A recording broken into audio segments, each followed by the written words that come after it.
right. Just doing a quick voice check, everyone. Let me know if you can hear me. And if you can hear me.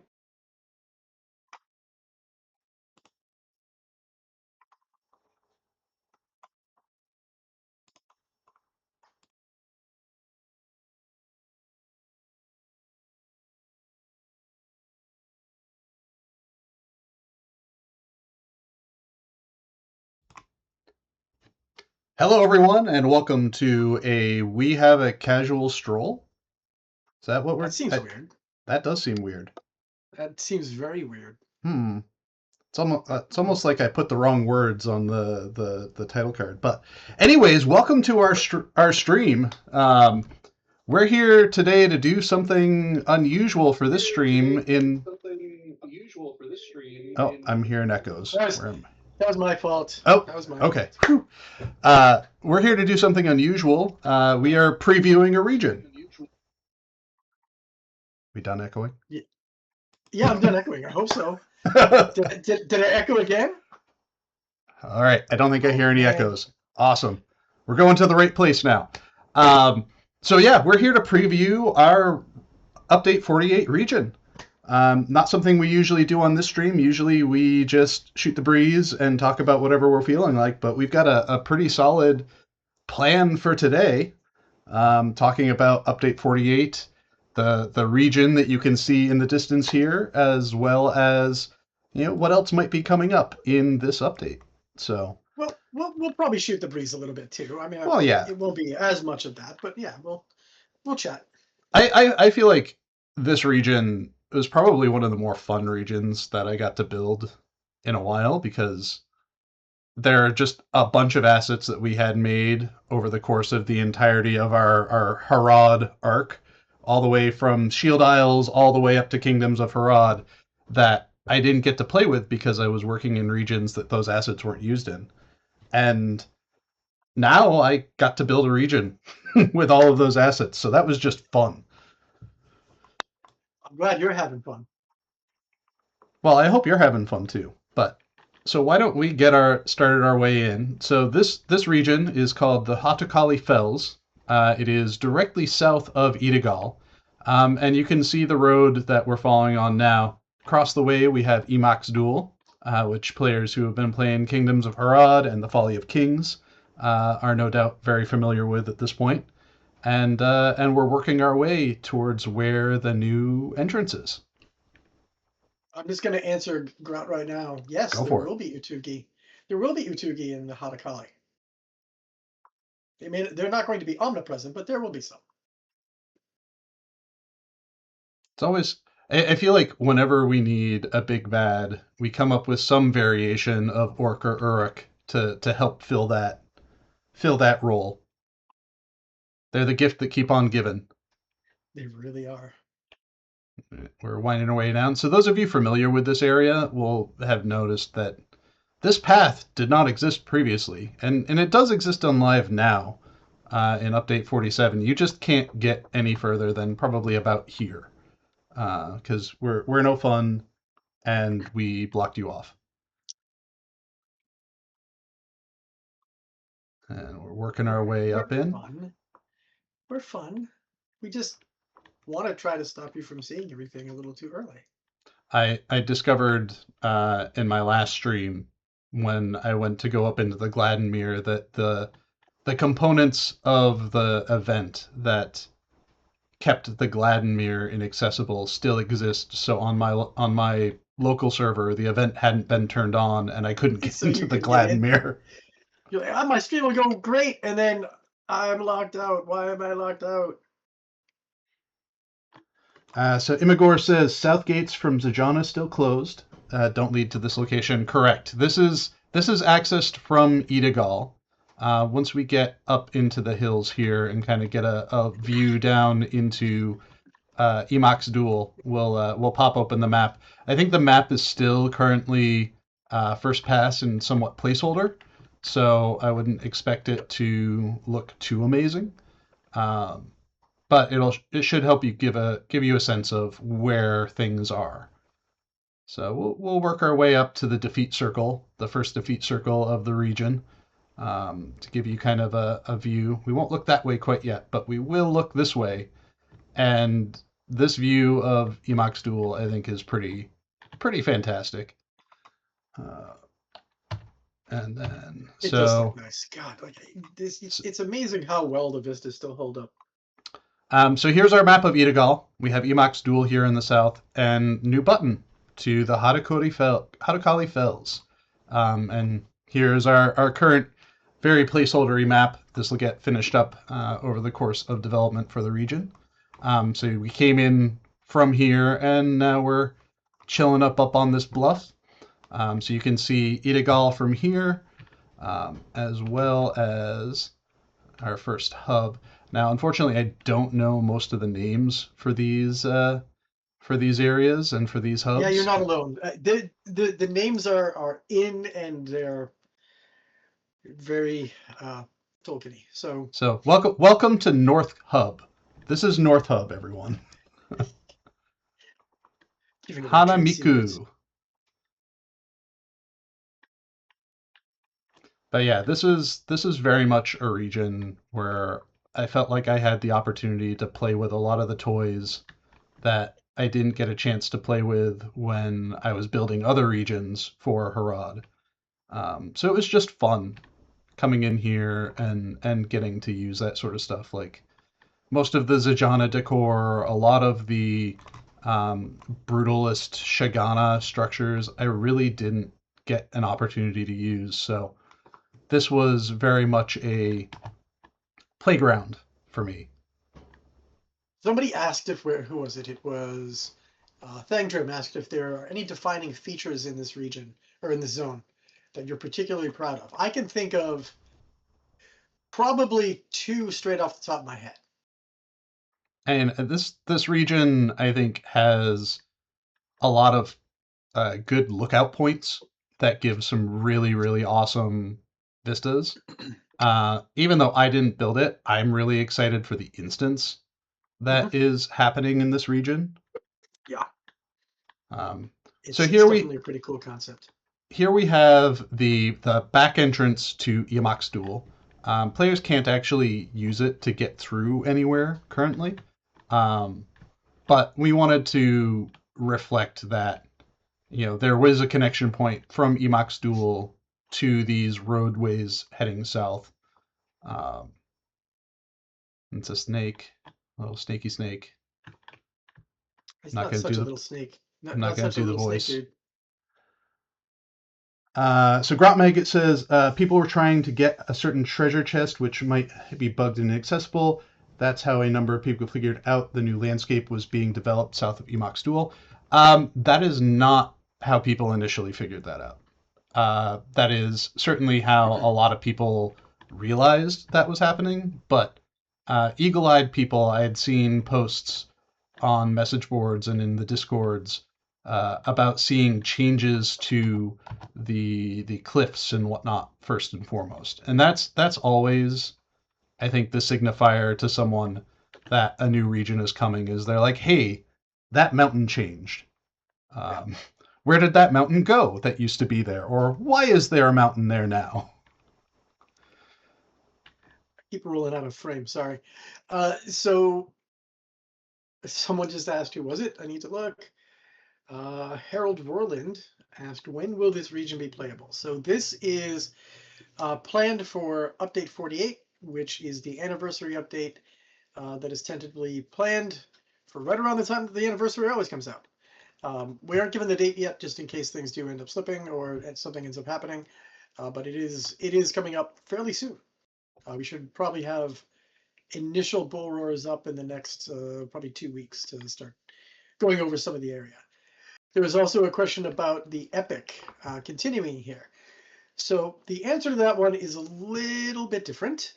The story that concluded with the Kingdoms of Harad around the Songs of Waves and Wind is done.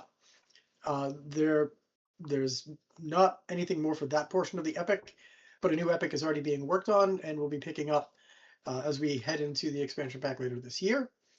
What we are doing in this region is concluding the story that began back in Amberon, right? Yeah, what was...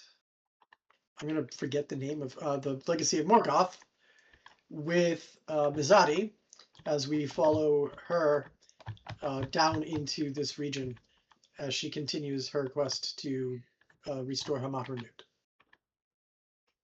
I love these vistas. The Oh, these vistas are in like this this area region looks really good. turned out so well. Yeah, looks really good. I know it's over there. It's the sun. Don't look at it too That's not closely. that's not the sun. I know it's hiding up in that little ruin over there. Up in this ruin? Up in that ruin. Directly ahead? Directly ahead. I know it's there. No, that's not what I think you're thinking. I think that's what I think I'm thinking. What are you thinking it is? I think those are orcs, right? Oh no, that's No, not the orc one. That's not the orc one. that's not the orc one. This is That's right. That's so not the orc one. as we like to do, we have an awesome little farming village here that has been besieged by the enemies of the region. The enemies of the region are by and large the remnant forces of the Hatokáli. It's a continuation from the stories that were leading into Emok's duel. So where those story points left off, they'll continue on along in this region. God, Thangdrum just asked a great question. All right, well, let's see. Is there a reason you have managed to get this region developed quicker, or is it mainly because you had a lot of assets already available? So I think it's a combination of things. The period of time that we started developing this was basically right after the expansion pack development had completed.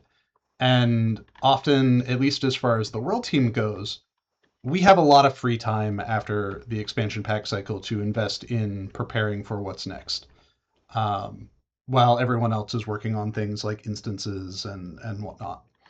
Um, so that helped accelerate things pretty effectively. Also, this region does not have much as far as new asset needs. So because there aren't new asset needs for this, we can just hit the ground running. We don't have to wait for the whole pipeline for new assets to go through in order to start building. Um, the trick with this kind of region is always to try to find ways to use old assets in new ways. And I tried to do that. Excuse me. I tried to do that with the brutalist Shigami assets in particular throughout this region. Just new ways to use them, combining colors. The ruins in this region are largely the red and white colors versus the black colors, or sticking all with one color. So I think those two things alone just help accelerate region development. It's also a That smaller region compared to what we have been producing from Kingdoms of Arad and Legacy of Morgoth, and even with Corsairs of Umbar. This is a much smaller region in comparison. we also had a much smaller. I don't want to say smaller. We had a much more concise design in place before we Mhm. started working on this. Um, and to be fair, I think that, not that you all want to hear that the internal process went smoother here, but the internal process went smoother here, which kind of gave rise to this coming together fairly quickly. So we're gonna head to the south, because really region progression is you start up in the north, you head to the south, and then you move to the east. I know we're changing up our content release plan for this region a little bit as well. Yeah, And a little bit. There's going to be a more structured release where there'll be some content that's released over time, so that it's not all released at once.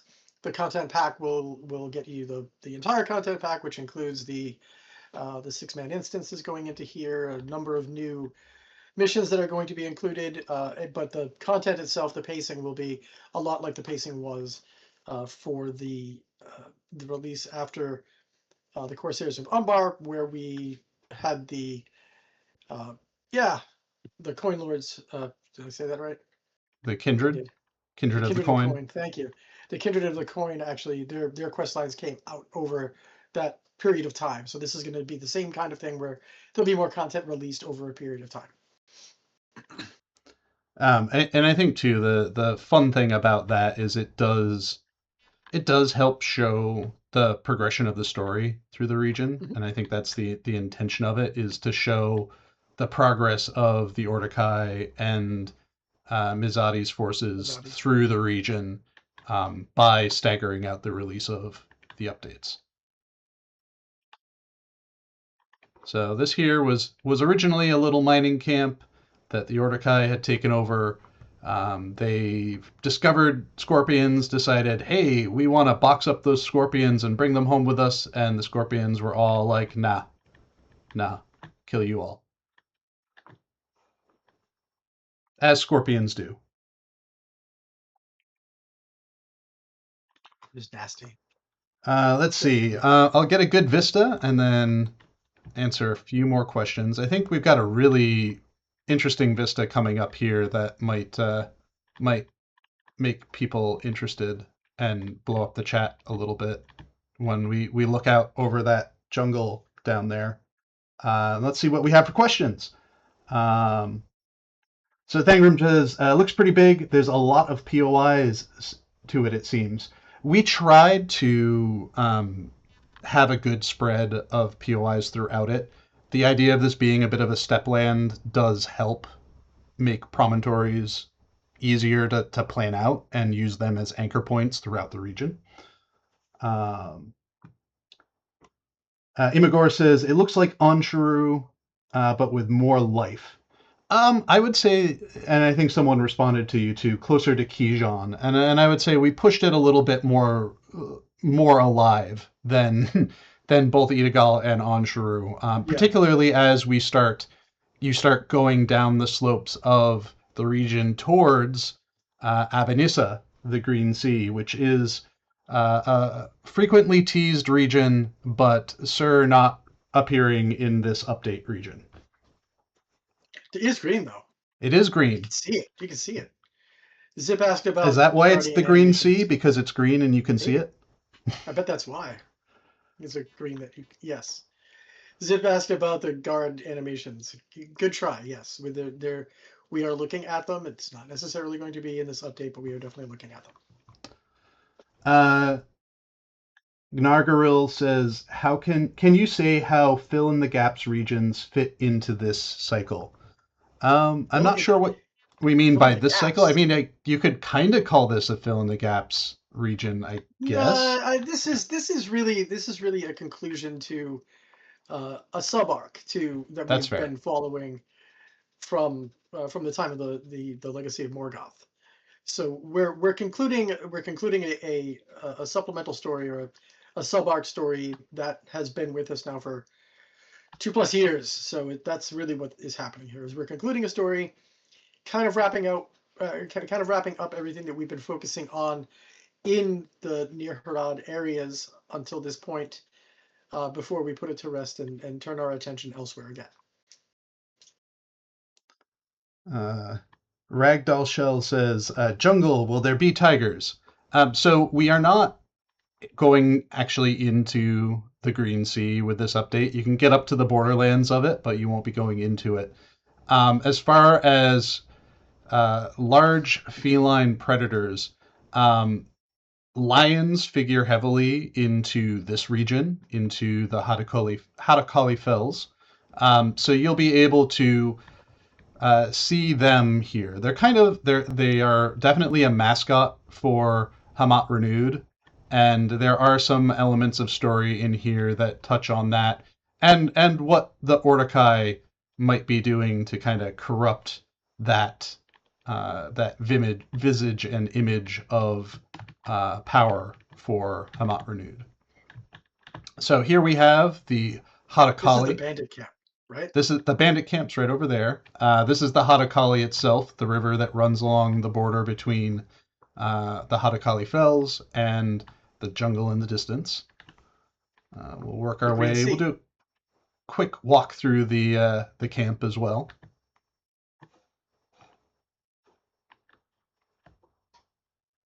making the use of the papyrus fills.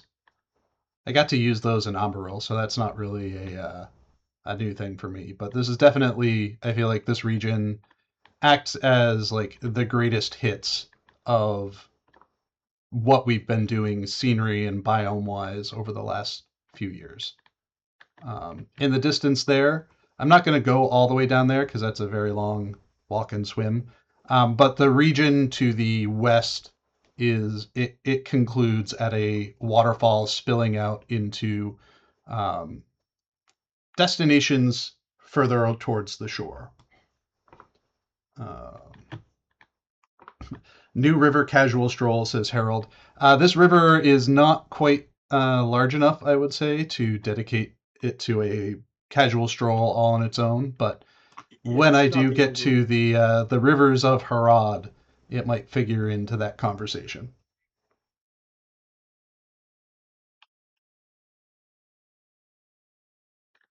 Thangdrum says it does feel like a nice blend of places we've been over the last few years.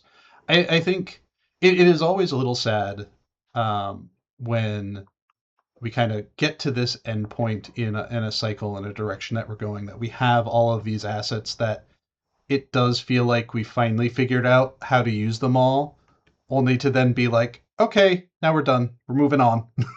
Now for something completely different. And now to learn a whole new asset set for the next place that we're going. But certainly, once we get to the furthest east portions, I think that's where the creativity and use of different assets. Going east? Well, we're going north because like any good New Englander, you can't get somewhere directly. You have to go north or south in order to go west. That kind of thing. East. Well, and we're going east now, but yeah, because we can't. There's really nowhere else to go to the west, right? I could run into the mountains for the. But I mean, you're just gonna run into the mountains, like yeah. Technically, you're running into the crags here, right? We're going up the crags. I know where we are. So we got our lions. I have to admit the lions were something that I pushed for when we were doing our monster planning, because they're cool looking models and we only used them in one place, and it wasn't in any of the regions associated with Hamat. Which is, yes, and considering Hamat was, it's the whole symbology of the Hamat is a lion. Yeah, we needed to kind of work that in, didn't we? So we work our way up here, and we have another Ordokai camp. So this is kind of a duo camp here, where we have the Ordokai up here on the flats, and then down below you have a lion camp down in the cliffs. And the idea, the storytelling kind of in this area is the Ordokai have kind of moved in, and they've decided that they are going to start corrupting the lions of the region. I don't know. I think we were supposed to be. I think these Ordokai are supposed to have lion pets, so the skill work may still need to be done with them. But yeah, not everything's done. Not everything's done here. Yeah, I think they have the right name. They just may not have the right artwork. Oh, did we really name them that? Battle cats. I think that's been the standard name for that kind of creature. Yeah. Good. Valardir says, will we ever see an increased maximum render distance for details like frills, etc.? And I think frills render out suitably far enough for our needs, because you can even see here like the rocks and whatnot. So I think frills are pretty good. If there's anything I would increase is allowing players to extend the render distance of full resolution terrain and terrain texturing.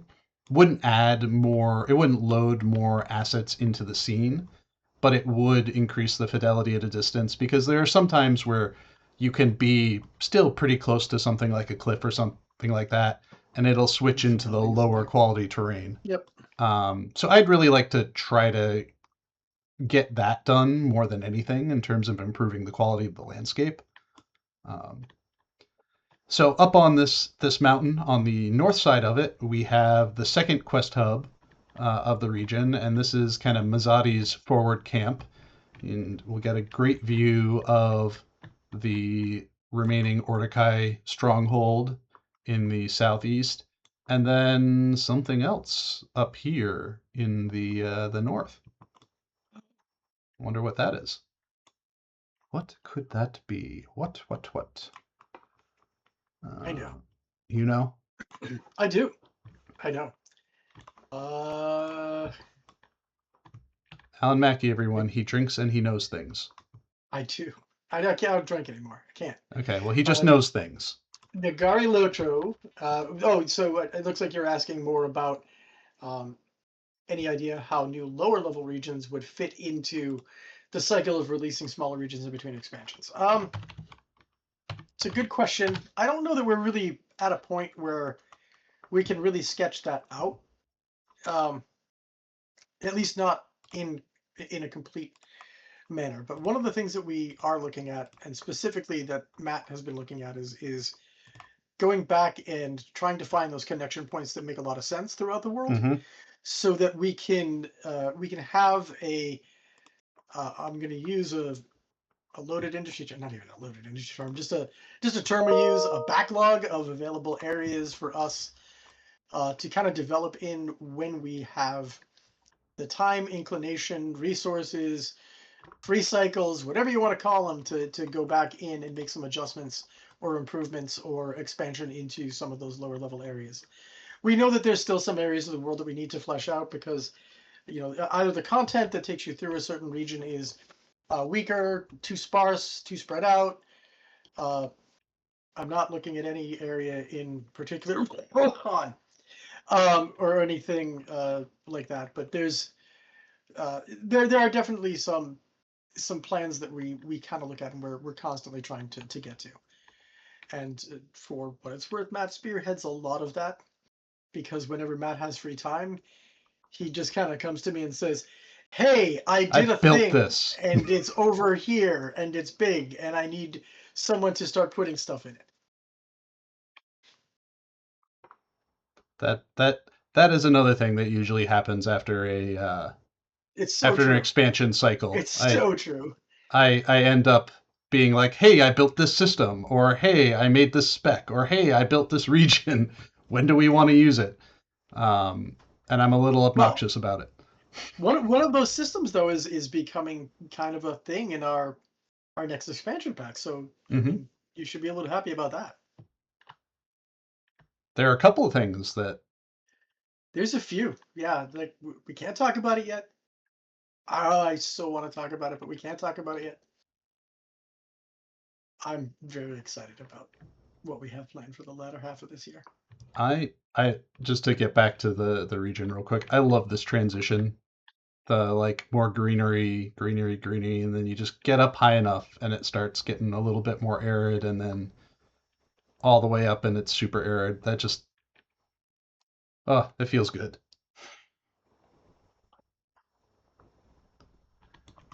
Right, this section here is one of my favorite areas. This whole, the stronghold to the southeast. It's just so. This in and of itself is just a really kind of ominous structure. And if you're just coming up here and you don't look up the mountainside, should I look up imposing. Should I look up the mountainside? I mean, these are two of the points that I'm like, these are the areas that I think are more of the marquee bits, right? Yeah. That one right there, that is when you see that for the first time, it's, oh, okay. This was clearly something pretty important and very likely super important to the Ordokai, or to the peoples of Harad. Well, and this is, again, we go back to like using assets in ways that we haven't really used them before, and playing with them. And I feel like this asset set, that we're looking at now up in the mountains and even down here more at closer level, it's an asset set that we, when we're designing regions, we kind of like shove them into corners and pockets and whatnot. None of these really these assets types really ended up being a central point, a focal point that you were kind of running around in a lot. And this region, I was just like, I want to play with it, do weird and interesting things with this architecture, see what I kind of mean, mileage I could get out of it. part of that was also because as when we were in the lands north in Amarul and in that area for Legacy of Morgoth, the that space, even though the Orcikai had a presence there, was Yeah. not the seat of their power. That was where they spread to. In fact, Numenor had been there for a lot longer than the Orc had. Well, and So it's the influences were a little bit different. yeah, I mean that, but these structures here, they're not even specifically Orcikai, Oh no, those aren't. Those are the yeah, and those are the and these are the ones that I think they're shape forms that we don't really yeah. have anywhere else. Like we have the Gondorian, Numenorian stuff, which is Hmm. just this big, heavy, chunky, blocky, fortress and city set. Uh, Numenorian. yeah, and they're not like there's a like elegance to some of these arcs and angles that we don't have in a lot of our structures, and it's just nice to like see that and play with it a little bit.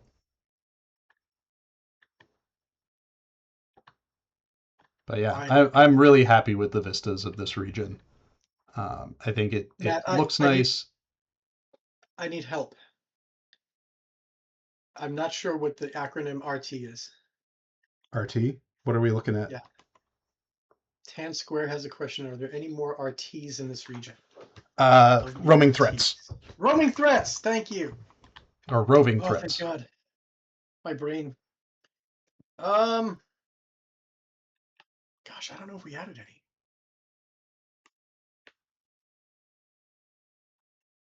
I don't know if we've added any yet. Yeah, I'm not sure what the plan were for those in this region. We had talked about, and again, I think it was that system that I threw together that we're not talking Mhm. about. We had originally talked about using in this We region, did. but wanted to like give it a little bit more time to like iron it Oh, we out need and to fix figure it that. out. We need to fix that. Bug it. Give me a bug. All right. I'm already on to update 50 stuff. This is the other one, right? This is the other thing that I think is another massive Yeah. and just wonderful Well, I and locale. building this, I wanted to kind of just showcase the the magnificence of this structure This set. kingdom, right? This kingdom. Yeah, and I feel like we downplayed that a lot throughout everything. And in like retrospect, I do feel like that's something that we could have done a better job of selling in terms of the characters of all of the regions in Harad is having this asset set be a more prominent fixture throughout a lot of it. Hmm. But yeah, so like we're only really about halfway through and we've covered basically all of the landscape for this region. And I think that speaks a little bit to how like we wanted the region to be a little bit smaller, a little bit more intimate, less sprawling, both in terms of our ability to implement it and as well as to just like focus the story through the region. Um, Yeah, I mean, one of the things we've been trying to do over time is, and I mean, we are sometimes overly ambitious in the way that we build things and the way that we expect we're going to be able to fill the landscapes that we build. And I think one of the objectives here, as you just said, was to make this a little more intimate and a little bit more, I don't want to say packed with content, but with more accessible content and not a lot of dead space in between. And I think, and I'm not saying that this is 100% true, but there is kind of a philosophy internally now that we want to start kind of tailoring the experiences that we're releasing to be a bit smaller, a little less spread out and vast, but not less, visually identifying and beautiful, just so that it's not the sprawling space that portions of Ansharu kind of ended up having, where it was just a lot of desert and a Hmm. lot of nothing for a while. Well, I think too, we we had some significant improvements to our tools that allowed us to build out Yeah. things bigger. Um, and we also had this interest in, okay, we know the amount of time we're going to have here with these assets in these lands is a bit limited. And so we want to like make the most out of it, and making the most out of it kind of resulted in making a lot of it. Yep, that's very true. Very true. Oh, Renato asked, was the Merivale in the recent Folly raid purely a link to the Mordor story 9 years ago, or was it an Easter egg for players that were around at the time? So I think we are still within the spoiler-free timeline, as we haven't quite gotten to tier 3. We just hit tier 2 on the raid. But yeah, it's a direct link. It's an open thread, and yeah, not really an Easter egg so much as it's a continuation of the story and how it all fits together for us. So I want to say too, one of the nice things about this being a little bit of a smaller and more focused region is it did give us some room to spend a little bit more time on dungeon spaces for the region as well. You know, this update has two Kurgrim focused dungeons, which they're connected with each other. They're just slightly themed differently.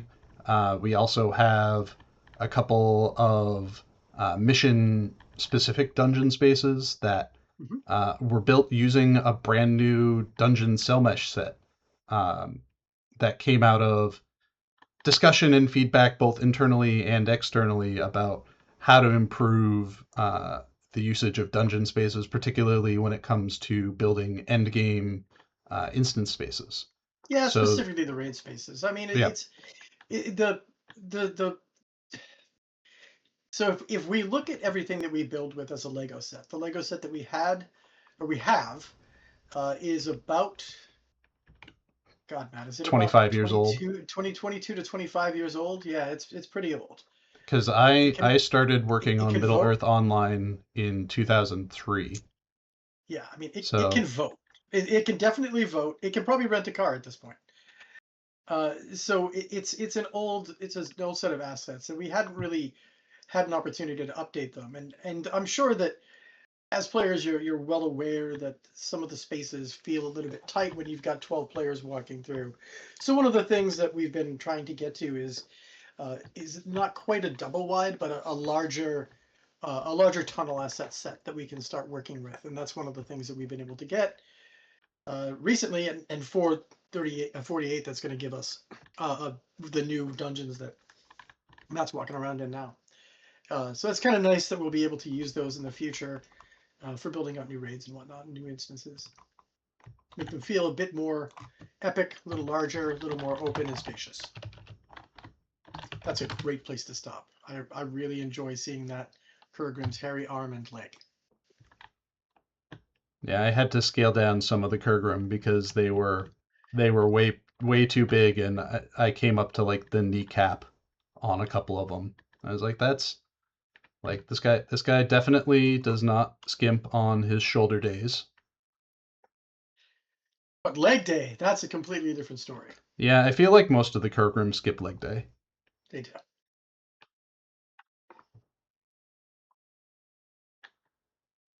But yeah, so this is a space using our old dungeon set pieces, but trying to like I think one of the things that came out of this last expansion pack cycle was a greater look towards how we build spaces, how complex spaces should be, what the needs for modern gameplay in those spaces are, um, Mhm. both in terms of like especially things like floor readability, because I think there's for world designers we want to make you can see how I've got my camera through most of this anyways.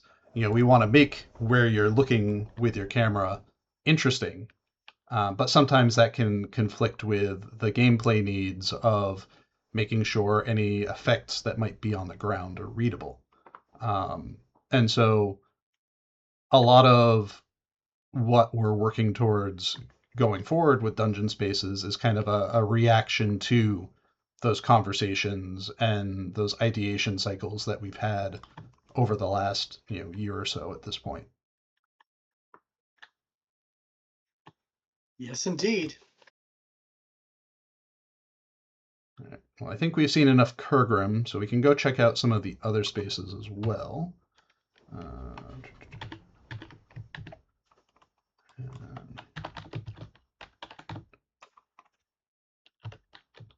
Are we allowed to say whether this year's X-Pack will be at level cap?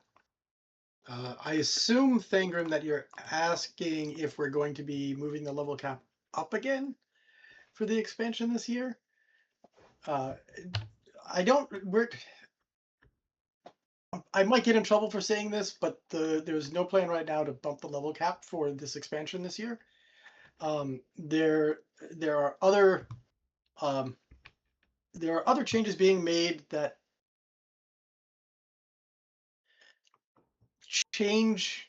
I can't really say too much. You could say there are interesting opportunities for progression. That's a really good way to say it. There are new opportunities for progression that we're planning on for update 50 this year in the expansion pack.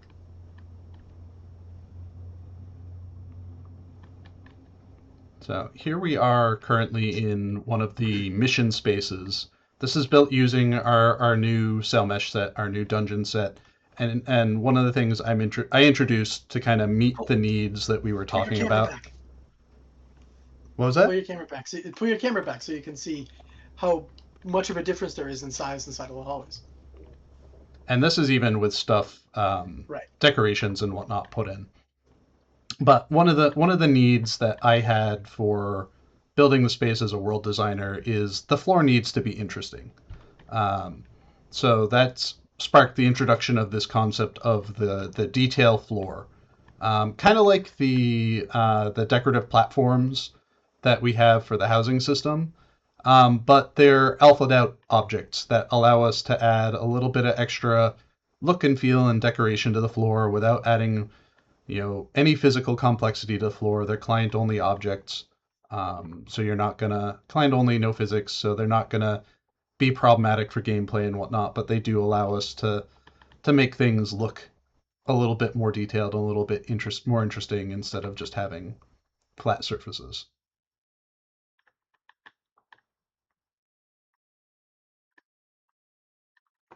So there's one of our dungeons, and then we got the, where are you? There we go. So this is our other. Oh boy. Oh boy. Oh boy, they can see beyond my head. They could see all the different locales that you could go to. Yeah.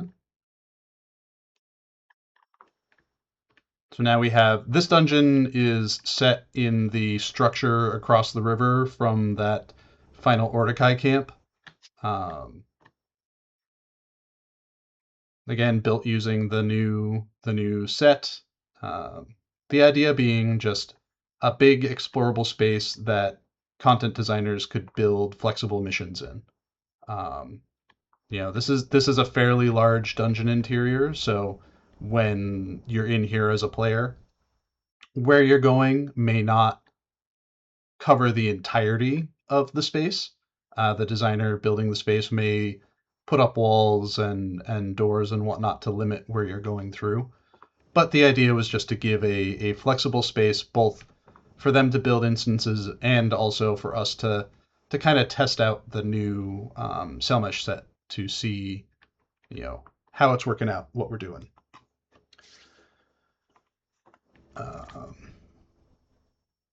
So yeah.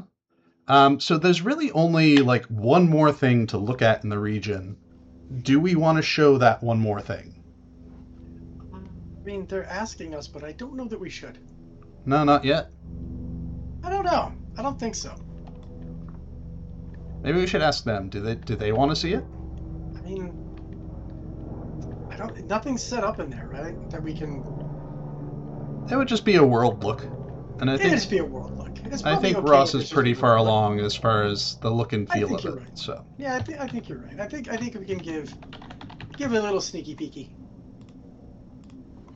So this instance, this is the instance space for update 48. Right now, Dayfile is not what it needed to be because when I launched the server, it was raining and I needed it to not rain.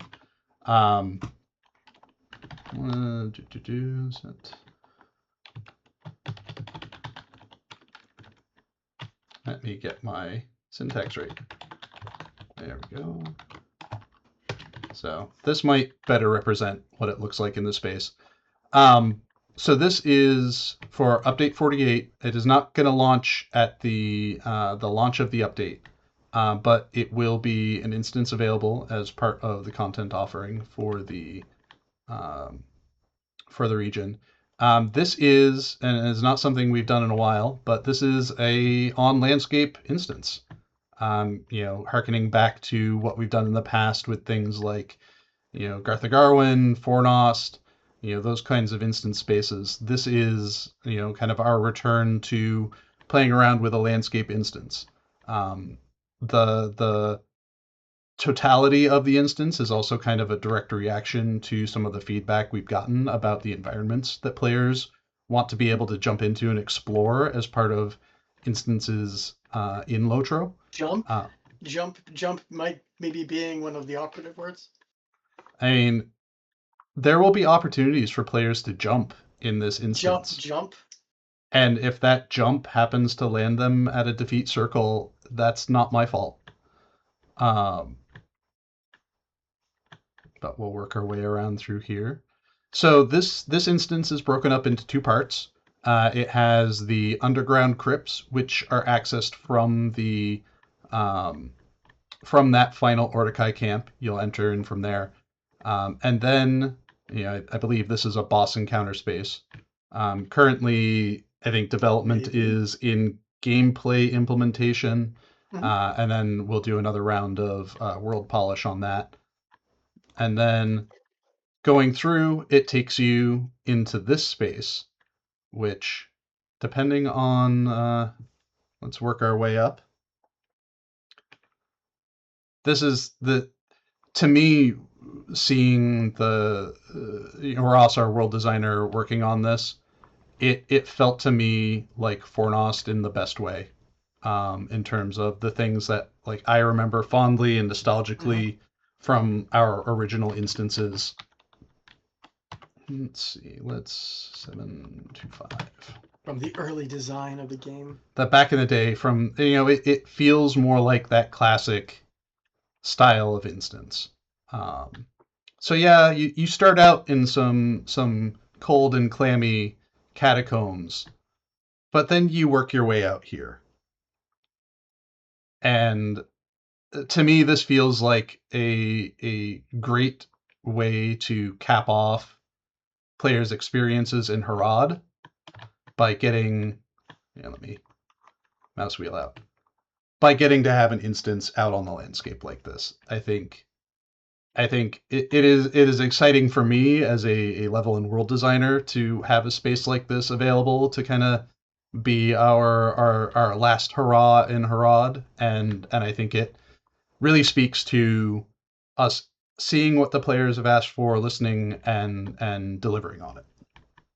The last hurrah in Harad.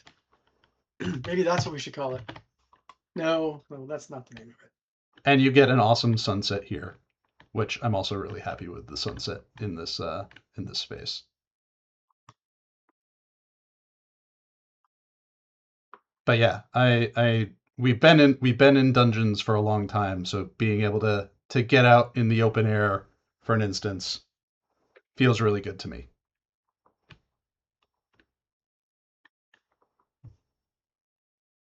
Yeah, it's even got that like classic Fornost, we work our way around kind of thing going on for it. And I'm sure I can convince our world and instance designers who are working on this to put some lovely Smite volumes here. for anyone that might want to jump, just to see if they can survive it. I don't know what you're talking about. I doubt that will be something in here. We'll put up physics walls everywhere. I mean, who knows? Who knows what's going to happen there?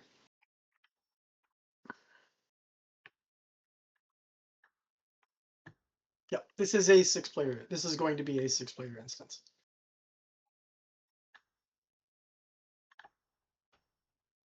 Oh, good. Our placeholder boss is gone. Oh, no, our placeholder boss isn't there. Placeholder. This is just placeholder. Placeholder. Actually, Karazgar is coming back. It's not Karazgar. It's just a placeholder. We put him there to scale because the size of the space, we want to make sure, and that's something that I think has been become increasingly important when it comes to building out the design and shape of a boss encounter space, is making sure that the scale of the encounter space fits well. And yeah, placeholder Drake Karazgar was a good representation of the size of the boss that we wanted to have here. And then the arena itself was built around that as the base size.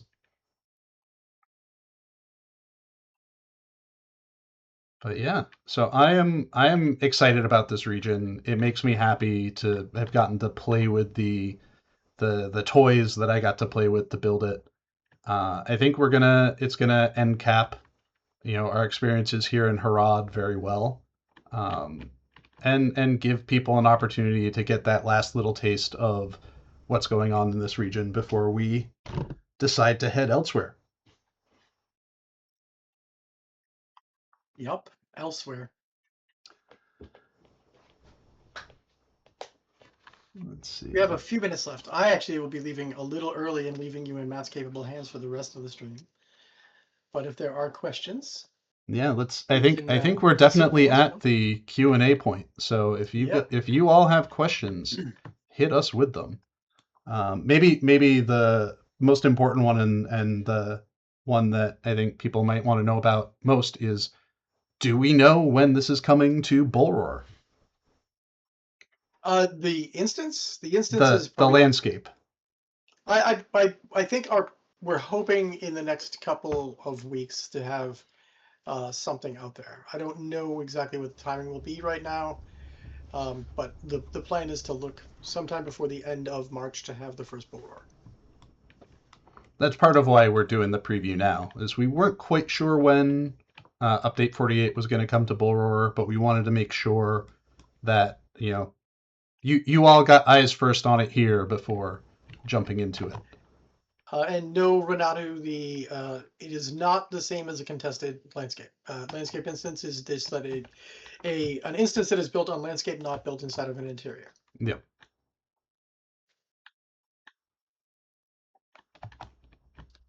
Any word on Elven housing? Oh, Rivendell housing. That is also slated for Update 48. Yes, it is. I have a preview stream coming up for that in a couple weeks. Oh, we didn't do the Orc Camp, and I know you really wanted to see the Orc Camp. No, I was just in there yesterday. I'm doing a controlled flight right now. So Rivendell housing, that is due to come out Update 48 timeframe as well. We have it all set up so that whenever we are ready to Bullroar it, we can set it up to Bullroar it, and I'll be doing a preview stream for it in a couple of weeks. There's also going to be some press articles related to it coming out around the time that it is being previewed as well. We're excited about that. One of the things I've been doing too is I've been chatting up a storm on Discord and the forums about retrofitting things like property fences and ceiling hooks into older neighborhoods. And I've started doing a little bit of work on that. I might not hit all of the neighborhoods, but I've at least currently got the fences implemented on the 2 Rohan neighborhoods. So those are available for next time we have Update 48 go to Bullroar. Those will be available there for people to check out as well.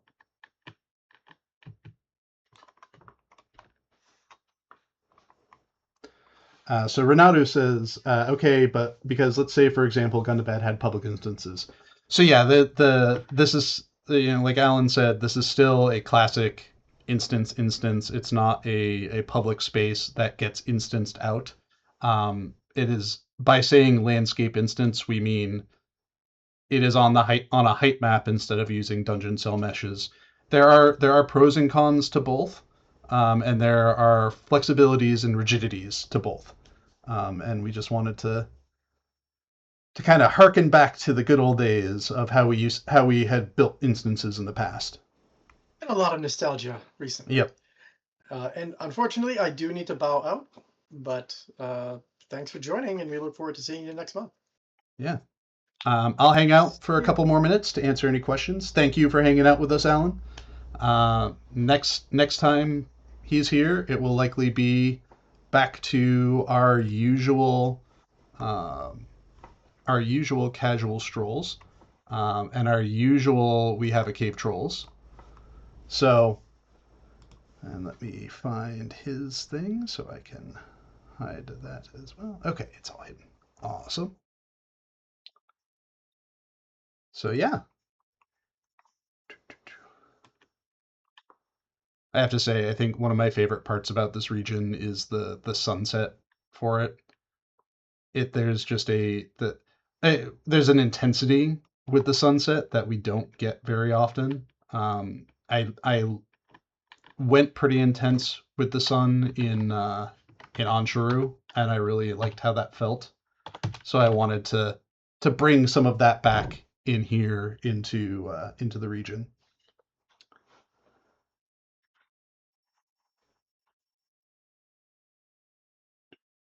All right. Imagor says, when fences will be changed, where go our fence? Go to escrow chest. So when I'm talking about fencing, I'll be retrofitting those into neighborhoods that don't have them.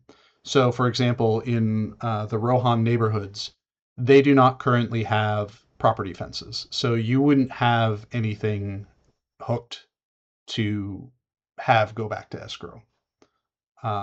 These would be basically removing the old fences that are in the neighborhoods, and replacing them with new ones that are compatible with the housing hook system, so that you can change what they look like.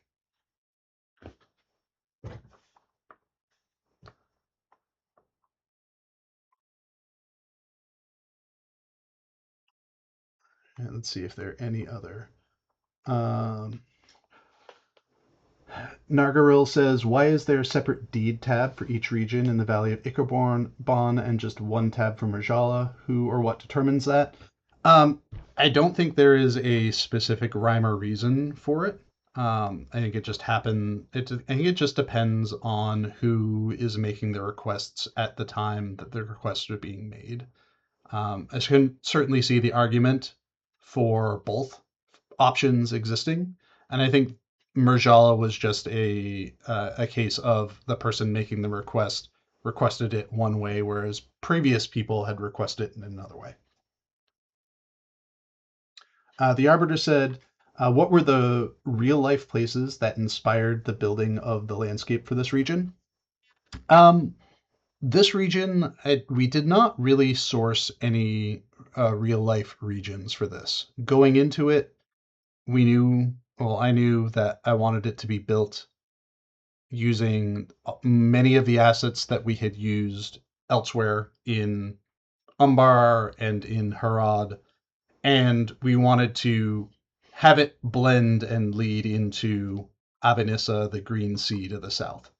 And so it was just a matter of trying to pick assets that were a little bit more on the green side of things, making it feel a little bit more alive. So kind of cherry picking those assets out of what we had used before and bringing them together to build this region.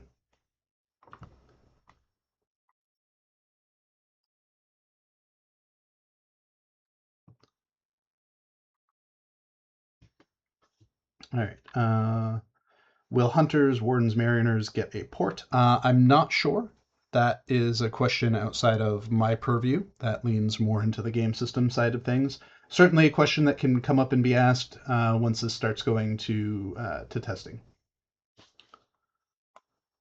And then Tan Square, and we'll use this as our last question before I call it, is: are we going to see more missions, instances, or landscape that recycle or revisit older assets or areas? I think that's always kind of up to the designers who are working on it. I know we have the concept of the further adventures, which kind of fall into that, giving players an opportunity to continue the stories of characters that have maybe not been in the spotlight for a while.